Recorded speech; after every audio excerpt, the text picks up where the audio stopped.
Olá pessoal, sejam bem-vindos a mais um vídeo. Hoje, vamos viajar no tempo, direto para a década de 90. Uma era de música pop, fitas cassete e um mistério que abalou uma pequena cidade e que até hoje causa arrepios. Esta não é uma história de ficção, são fatos reais cuidadosamente reconstituídos. Tudo começa numa noite chuvosa de outono, em 1993.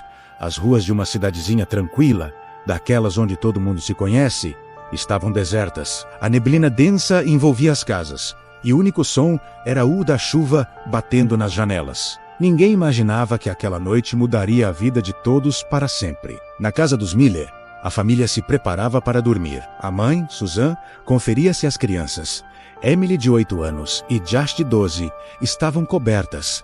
O pai, David, lia o jornal na sala. Uma família comum, numa noite comum, mas algo estava errado. A porta dos fundos, que David tinha certeza de ter trancado, estava ligeiramente aberta. Ele não deu muita importância. Talvez o vento, pensou. Foi o primeiro de uma série de pequenos erros que teriam consequências devastadoras. Na manhã seguinte, a cidade acordou com a notícia que ninguém queria ouvir. A família Miller tinha desaparecido, sem sinais de arrombamento, sem pedidos de resgate, sem bilhetes. Apenas uma casa vazia, com o café da manhã ainda na mesa, como se eles tivessem simplesmente evaporado. A polícia chegou e isolou a área, mas as pistas eram praticamente inexistentes. O carro da família ainda estava na garagem. As carteiras e bolsas estavam em seus lugares. Era como se a terra os tivesse engolido.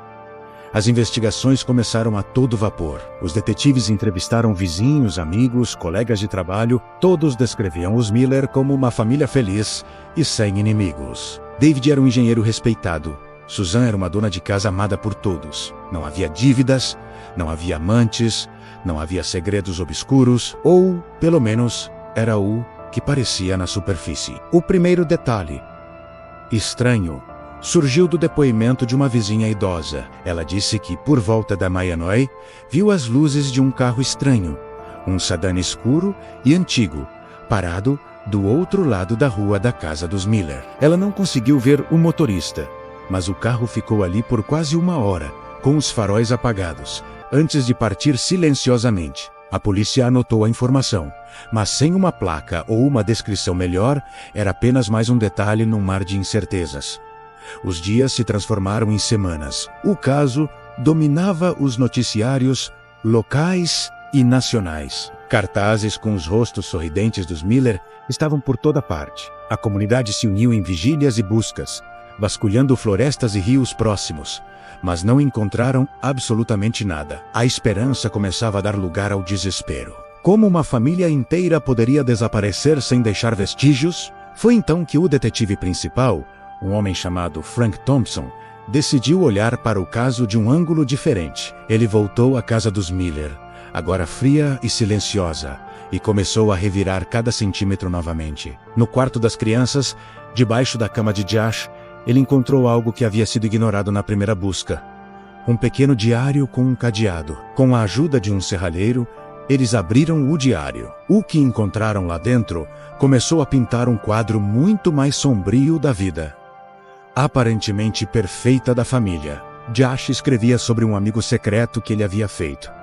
No início, as anotações eram inocentes, falavam sobre brincadeiras e conversas. Mas, nas últimas semanas antes do desaparecimento, o tom mudou. Josh descrevia o amigo como alguém que estava ficando esquisito e assustador. Numa das últimas páginas, datada de 2 dias antes do sumiço, Josh escreveu uma frase que gelou o sangue dos investigadores. Ele disse que viria nos buscar para uma grande aventura. Disse que não precisávamos levar nada. Mas mamãe e papai parecem com medo. Eu também estou. Quem era esse homem? E como ele conseguiu se aproximar tanto de uma criança sem que ninguém percebesse? A polícia cruzou essa nova informação com os registros da escola e conversas com os amigos de Josh. Ninguém sabia de nenhum amigo secreto. A teoria de um sequestro por um predador ganhou força, mas ainda não explicava o desaparecimento dos pais, a menos que eles tenham ido junto por vontade própria para proteger os filhos ou que tenham sido forçados. A investigação tomou um rumo inesperado, quando um policial novato, revisando os arquivos antigos da cidade, encontrou um caso não resolvido, de 20 anos antes. Em 1973, outra família, os Peterson, que vivia a poucos quarteirões de onde os Miller moravam, também desapareceu de forma idêntica, sem arrombamentos, sem pistas, como se tivessem evaporado da noite para o dia. O caso foi arquivado por falta de evidências. A semelhança era assustadora. Os detetives mergulharam nos arquivos do caso Peterson e lá encontraram um detalhe chocante. O filho mais velho dos Peterson, um adolescente na época, também mencionou a amigos um homem estranho que o observava perto de casa. E mais, um vizinho dos Peterson também relatou ter visto um sedã escuro e antigo estacionado na rua na noite do desaparecimento. O mesmo padrão, com 20 anos de diferença. A polícia começou a traçar um perfil. Estariam lidando com a mesma pessoa? Alguém que agia a cada 2 décadas, escolhendo famílias específicas? Mas por quê? Qual era o motivo? O tempo era o inimigo. Se o padrão se repetisse, o sequestrador poderia já estar muito longe, ou pior, ter eliminado qualquer vestígio. A grande virada veio de um lugar improvável. O detetive Thompson, obcecado com o caso, decidiu investigar a história da casa dos Miller. Descobriu que a casa havia sido construída no final do século XIX por um homem recluso e excêntrico, chamado Silas Blackwood. Lendas locais diziam que Silas era um homem sombrio, envolvido em práticas estranhas, e que sua própria família desapareceu misteriosamente dentro daquela casa. No início, Thompson descartou isso como folclore local, mas ao pesquisar mais sobre Silas Blackwood, encontrou um antigo diário dele na Sociedade Histórica da cidade. As páginas amareladas revelavam um homem obcecado com a ideia de preservar a felicidade familiar. Ele acreditava que o mundo exterior corrompia a pureza da família e desenvolveu um método doentio para proteger os seus entes queridos para sempre. O diário terminava com descrições vagas de uma câmara secreta que ele havia construído na propriedade. Será que era possível? Uma câmara secreta, escondida por mais de um século? Parecia coisa de filme. Mas, sem outras pistas, era a única linha de investigação que restava. Thompson e sua equipe voltaram à casa dos Miller, desta vez com plantas originais da propriedade e equipamentos de detecção. Eles procuraram por dias, bateram em paredes, examinaram o chão, o porão, o sótão. Nada. Estavam prestes a desistir quando o policial novato que encontrou o caso antigo notou algo estranho na lareira da sala de estar. Havia um tijolo que parecia ligeiramente diferente dos outros. Ao pressioná-lo, ouviram um clique. Um rangido baixo ecoou pela casa silenciosa, e uma seção da parede de pedra ao lado da lareira começou a se mover, revelando uma escada escura e empoeirada que descia para as profundezas da terra. Com lanternas em punho e o coração na boca, os policiais desceram os degraus.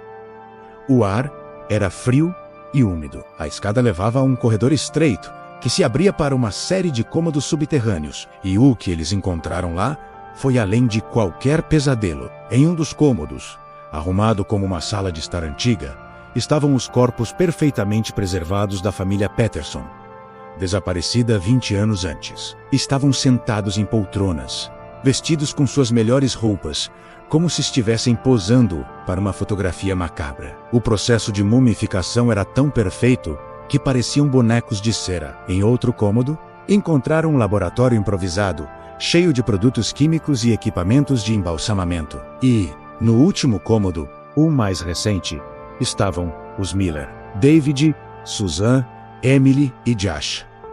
Também preservados, sentados ao redor de uma mesa, como se estivessem no meio de um jantar eterno. A descoberta foi chocante, mas o sequestrador ainda estava à solta.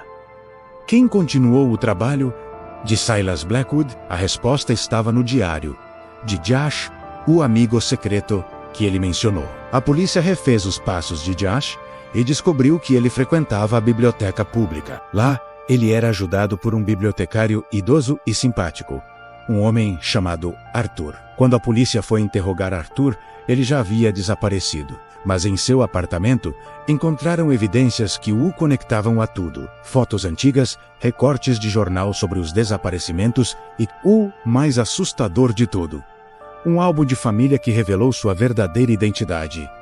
Arthur era o neto de Silas Blackwood. Ele havia herdado a casa, a loucura e a missão doentia de seu avô. E por décadas, ele viveu entre os moradores da cidade, um lobo em pele de cordeiro, escolhendo as famílias perfeitas para sua coleção macabra. Arthur nunca foi encontrado. Alguns acreditam que ele se escondeu para começar de novo em outro lugar, talvez para continuar seu legado terrível. Outros acham que ele tirou a própria vida ao saber que seu segredo foi descoberto. O caso foi oficialmente encerrado, mas para a pequena cidade, as cicatrizes permaneceram. A casa dos Miller foi demolida, mas a história de Silas Blackwood e seu neto se tornou uma lenda urbana assustadora, contada para lembrar que o mal pode estar escondido onde menos se espera. E assim termina a nossa história de hoje. Um lembrete sombrio de um caso real que nos mostra como por trás de uma fachada de normalidade, segredos aterrorizantes podem estar escondidos.